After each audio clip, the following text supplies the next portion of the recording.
Hello dear students, welcome to our YouTube channel शिक्षा तक. My name is Saurabh Gupta and I teach English for competitive exams. Dear students, आज मैं कोई topic पर video नहीं लाया हूँ. आज मैं आपको किसी से इंट्रोड्यूस कराने वाला हूँ. आज बेसिकली वैसे आप इंग्लिश कंटिन्यू पढ़ रहे हैं, इंग्लिश में तो आप एक्सपर्ट बनेंगे ही, लेकिन मैं चाहता हूं कि आपके लिए मैं मैथ्स भी लेकर के आऊं. तो हम आपके लिए एक बेहतरीन टीचर लेकर के आए हैं जो आपको मैथ्स में एक्सपर्ट बनाएंगे. ठीक है, चाहे वो अर्थमेटिक हो या एडवांस हो. ठीक है, और अर्थमेटिक चाहे वो आपका एनडीए हो, एसएससी हो, या फिर आपका जो है नेवी हो या एयरफोर्स हो, डजंट मैटर आप किसी की भी प्रिपरेशन कर रहे हैं, लेकिन अर्थमेटिक एयरफोर्स की कई ट्रिक्स और लॉजिक से आपको पढ़ाएंगे विकास सर. विकास गुप्ता हम आपके लिए लेकर के आए हैं जो कि अंक गणित के बादशाह हैं. आपको मैं इंट्रोड्यूस कराऊंगा उनसे और इसके बाद में उनके वीडियोस को आप देखिएगा, आप तो फैन हो जाएंगे उनके, पक्का मैं वादा करता हूं. तो चलिए विकास सर से मिलवाते हैं आपको. स्टूडेंट्स, मैं विकास गुप्ता हमारे YouTube चैनल शिक्षा तक में आपका स्वागत करता है. जैसा कि हमारे सौरभ सर ने आपको बताया कि आपके शिक्षा तक में अभी तक क्या हुआ था कि आपको 9 से 10 वीडियो सिर्फ इंग्लिश के मिले थे, जिसके कारण से कई बच्चों की डिमांड ये थी कि हमें मैथ्स के कुछ क्वेश्चन इंपॉर्टेंट करवाए जाएँ, जिसके कारण से मैं आपको इम्पॉर्टेंट क्वेश्चन के साथ में मैथ पढ़ाऊँगा. मैथ में आपको पढ़ाने का तरीका मेरा ये होगा कि अभी कुछ दिन हम आपको प्रैक्टिस करवाएंगे. प्रैक्टिस बेस पे आप हमें ये बताएंगे कि आपको किस चीज़ की नीड है. जैसे कि क्वेश्चन मैंने शुरू किया परसेंटेज का या अदर टॉपिक हमारे एवरेज हैं, रेशियो एंड प्रोपोर्शन हैं. आपको ये लगता है कि सर हमें एवरेज का टॉपिक है, ये हमें समझ में नहीं आ रहा है, तो आपकी डिमांड के आधार पर हम क्या करेंगे, इसका पूरा कंटेंट लेके आएंगे. तो जैसा कि सौरभ सर ने आपको बताया कि मैथ मैं ही पढ़ाऊँगा. मैथ्स में हमारा जो टॉपिक होगा वो एडवांस और अर्थमेटिक दोनों का होगा. फिर आपकी सुविधा के अनुसार पर, आपकी डिमांड के अनुसार पर हम लोग टॉपिक लेके आएंगे. टॉपिक हमारा क्या होगा, बेसिक से ट्रिक की ओर लेके चलेंगे. तो ठीक है दोस्तों, हम आपको आज कुछ बढ़िया से बढ़िया क्वेश्चन लेके आए हैं जिसको हम सॉल्व कराएंगे. तो देखिए क्वेश्चन नंबर जैसा हमारा 1 है, तो क्वेश्चन नंबर हमारा 1 कह रहा है पाई है एक परिमेय संख्या, एक अपरिमेय संख्या, एक अभाज्य संख्या, पूर्णांक. तो जैसा कि आपको हम बता दें कि पाई हमारा जो है वह एक अपरिमेय संख्या है.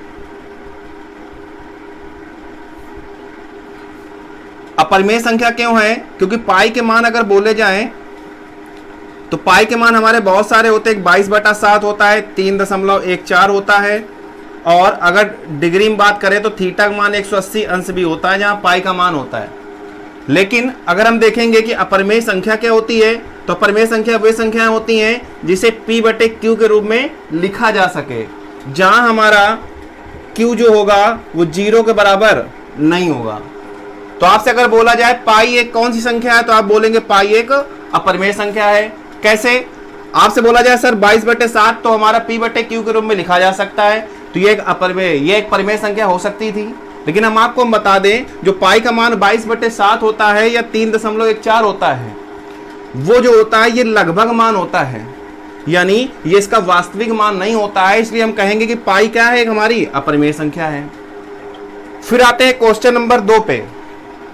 क्वेश्चन नंबर 2 पे, क्वेश्चन नंबर 2 पे कह रहा है शून्य है. ऑप्शन कह रहा है प्राकृतिक संख्या है, पूर्णांक है, धनात्मक पूर्णांक है, ऋणात्मक पूर्णांक है. तो अगर शून्य की बात करें तो शून्य हमारा एक पूर्णांक है. क्या है? जिसको हम लोग इंटीजर्स बोलते हैं. तो हमारा अगर शून्य की बात करेगा तो शून्य हमारा एक पूर्णांक है. पूर्णांक हमारे 2 तरह के होते हैं. एक होता है पॉजिटिव यानी धनात्मक पूर्णांक, और दूसरा होता है निगेटिव इंटीजर जिसको बोलते हैं ऋणात्मक पूर्णांक. अब इसके बारे में डिटेल में हम जब बताएंगे, जब इसके बारे में पूरा हम सिलेबस कंटेंट लेके आएंगे और एक एक चीज आपको क्लियर करेंगे. तो अभी आपको सिर्फ यही जानना है कि शून्य हमारा है, तो शून्य बोलोगे आप एक हमारा पूर्णांक है. अब दोस्तों क्वेश्चन नंबर 3 हमारा क्या कह रहा है, कह रहा है जलकर में 20% की वृद्धि हुई लेकिन उसकी खपत 20% कम हुई, तो धन के खर्च में कितने प्रतिशत की वृद्धि या कमी हुई. ये हमारा क्वेश्चन एसएससी सीजीएल 2015 मेंस में आया हुआ है. कह रहा है जलकर में 20% की वृद्धि हुई, एक जलकर है जिसमें हमारा 20% की वृद्धि हो रही है और उसकी खपत में कह रहा है कि 20% की कमी हो रही है। तो कह रहा है बताइए कुल खर्चे में कितने परसेंट की वृद्धि या कमी होगी। जब भी बेटा ऐसा क्वेश्चन आता है तो इसके करने के बहुत सारे तरीके होते हैं। एक हमारा बेसिक मेथड होता है जिसको हम लोग फार्मूला मेथड बोलते हैं। फार्मूला मेथड क्या होता है, बहुत से लोग फार्मूला मेथड ही यूज करते हैं जिसका फार्मूला होता है plus minus X plus minus Y plus minus X Y upon 100। ये फार्मूला मेथड क्या होता है, जब x के साथ प्लस चिन्ह लेंगे तो प्लस चिन्ह दर्शाता है कि वृद्धि को, माइनस चिन्ह दर्शाता है कमी को। तो बोला गया पहले 20% की वृद्धि करी गई तो पहले प्लस का 20 लिख देंगे, फिर बोला 20% की कमी करी गई तो y का मान माइनस का 20 हो जाएगा। फिर यहां पर देखते हैं प्लस और माइनस दो चिन्ह दिए गए होते हैं आपके। अब हमें यहां यह सोचना होता है यहां प्लस आएगा कि माइनस आएगा। तो याद रखना बेटा यहां x इंटू वाई दिया गया है, यहां x की वैल्यू प्लस का 20 है और y की वैल्यू माइनस का 20 है। तो हम देख रहे हैं कि जब प्लस और माइनस का गुणा कराएंगे तो यहां पर कौन सा चिन्ह आएगा बेटा, माइनस का। तो माइनस का 20 गुणा 20 बटा 100।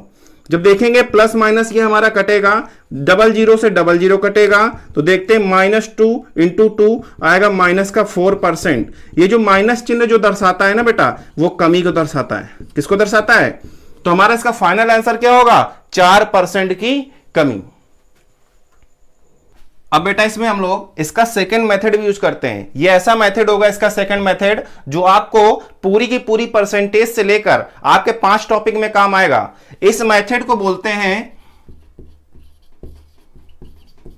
Fraction method. क्या बोलते हैं बेटा, फ्रैक्शन मेथड। इस फ्रैक्शन मेथड में क्या होता है कि आप याद रखें, अगर फ्रैक्शन मेथड आप सीख गए तो इससे रिलेटेड आपके 5 टॉपिक बिल्कुल क्लियर हो जाएंगे, सवाल बहुत छोटा कर देगा। तो आपको क्या करना है, आपको ये मेथड अगर आता है तो अच्छी बात है, अगर नहीं आता है तो आप इसको क्रॉस लगाइए, आपको ये नहीं सीखना है। हम आपको इससे बेहतरीन एक मेथड देने जा रहे हैं, फ्रैक्शन मेथड। फ्रैक्शन मेथड क्या होता है, आपको वैल्यू को फ्रैक्शन बनाना है, मतलब भिन्न के रूप में बनाना है। जैसे कि 20% कह रहा है तो 20% की फ्रैक्शन, परसेंट हटाएंगे तो बेटा बटेगा नीचे आएगा 100 यानी 1/5। यहां वृद्धि हो रही थी यानी हम देखेंगे 5 अगर कोई वैल्यू है, 5 पे 1 की वृद्धि हो रही है यानी हम कह सकते हैं पहले 5 थी और बाद में 1 की वृद्धि हो गई यानी कितनी हो गई, 6 हो गई। फिर कह रहा है 20% की कमी हो गई। 20% की फ्रैक्शन बेटा पता में 1/5 होती है, यानी अब कमी कह रहा है यानी हम कह सकते हैं 5 पे 1 की क्या होगी बेटा, अब कमी हो जाएगी। यानी पहले 5 था तो अब कितना हो गया, 4 हो गया। अब देखो यहां से यहां देखेंगे तो 5 गुणा 5 कितना हो जाएगा बेटा, 25, और यहां पे मल्टीप्लाई कराएंगे तो 6 चौका 24। इस वैल्यू को हम लोग बोलेंगे प्रारंभिक मान। मान है तो मान, कीमत है तो कीमत, इसको बोलेंगे अंतिम वैल्यू यानी अंतिम मान। अगर हम देखें तो हमारे पास पहले, अगर हम आपसे बात करें कि हमारे पास पहले 25 रुपए थे, अब कितने बचे हैं अंत में, 24 रुपए, यानी हम कह सकते हैं कि हमारे पास अब रुपए में कमी हो गई। तो कमी बेटा कितने रुपए की हो गई, 1 की। तो आपसे बोला जाए कितने परसेंट की कमी हो गई, तो प्रतिशत कमी जब आप निकालेंगे बेटा, जब प्रतिशत कमी निकालेंगे तो कमी हमारी कितनी हुई, 1 की। कितने पे, 25 पे गुणा 100।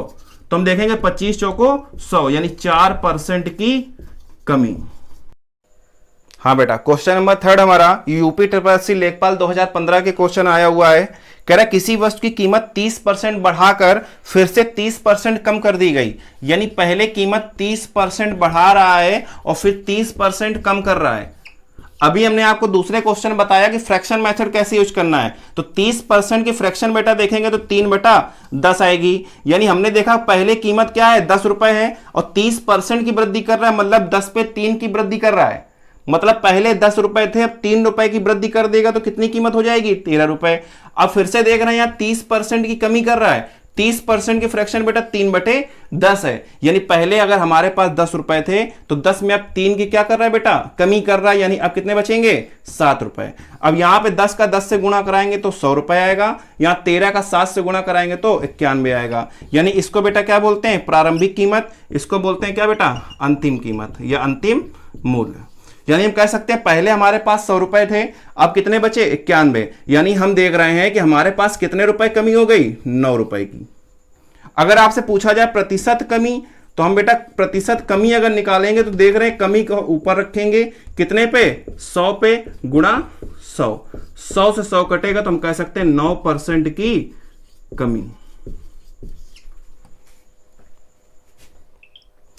अब बेटा क्वेश्चन नंबर 5 हमारा, क्वेश्चन नंबर 5 कह रहा है किसी वस्तु के मूल्य में R% की वृद्धि की गई, बाद में बढ़े हुए मूल्य में फिर से R% की कमी की गई।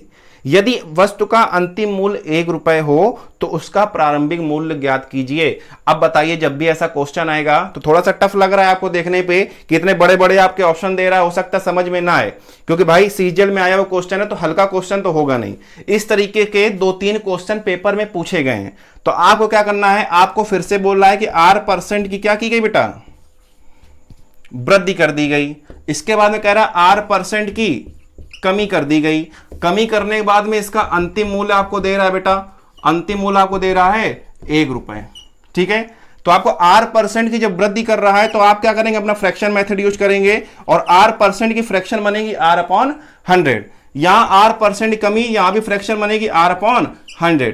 यानी यहां देख रहे हैं यहां पे वृद्धि हो रही, प्लस का R है माइनस का R है। तो पहले अगर वस्तु को पूछे तो 100 रुपए थे हमारे पास, बाद में R रुपए की अगर वृद्धि हो गई तो कितनी हो जाएगी, 100 प्लस R की। फिर देख रहे हैं 100 रुपए थे हमारे पास, अब R की कमी हो गई तो कितना हो गया बेटा, 100 माइनस R की। अब फिर से देखो भाई 100 को गुणा 100 में कराएंगे बेटा कितना आएगा, 10,000 रुपए, जिसको बोलेंगे प्रारंभिक कीमत। अब देखो यहां पे a plus B A minus B, a plus B A minus B का फॉर्मूला जो होता है हमारा a square minus b square होता है। यानी a की वैल्यू 100 है तो 100 का स्क्वायर माइनस b की वैल्यू r है तो r का स्क्वायर। इसे बोलेंगे बेटा अंतिम कीमत या अंतिम मूल्य। अब देख रहे हैं कि सवाल में क्या दे रहा, अंतिम मूल्य 1 रुपए। तो हमने क्या देखा कि अपने हिसाब से जो मैंने निकाला वो निकला अंतिम मूल्य 100 का स्क्वायर माइनस R का स्क्वायर, और सवाल में दे रहा बेटा 1 रुपए। तो 100 माइनस R का स्क्वायर की वैल्यू जो निकालेंगे वो 1 रुपए के बराबर है। तो यहां से 1 का मान निकालेंगे तो पूरी वैल्यू नीचे जाएगी, तो बचेगा 1/100 का स्क्वायर माइनस R का स्क्वायर। तो आपसे प्रारंभिक कीमत पूछी गई है, तो बेटा प्रारंभिक कीमत क्या होगी, 10,000। तो 10,000 का मान निकालेंगे हम लोग,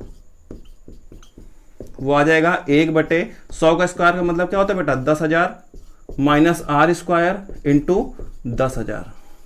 इसका जो फाइनल आंसर आ जाएगा बेटा वो आ जाएगा हमारा प्रारंभिक कीमत, वो आ जाएगा 10,000 गुणे 1 यानी 10,000 बटे 10,000 माइनस R का स्क्वायर। तो हम कह सकते हैं हमारा जो फ्रैक्शन मेथड है वो सवाल को बहुत छोटा करेगा और टाइम पे अगर इसका यूज करेंगे तो सवाल हमारा बहुत सरल हो जाएगा दोस्तों। ठीक है, तो दोस्तों हम लोग आज 5 ही क्वेश्चन रखते हैं। कल से हम लोग क्या करेंगे, ज्यादा से ज्यादा क्वेश्चन लाने की कोशिश करेंगे। हो सकता है कि 10 क्वेश्चन या 15 क्वेश्चन से कम से तो कराएंगे नहीं। आज मेरा फर्स्ट वीडियो है तो आप अपने कमेंट में बताइएगा कि आपको वीडियो कैसा लगा।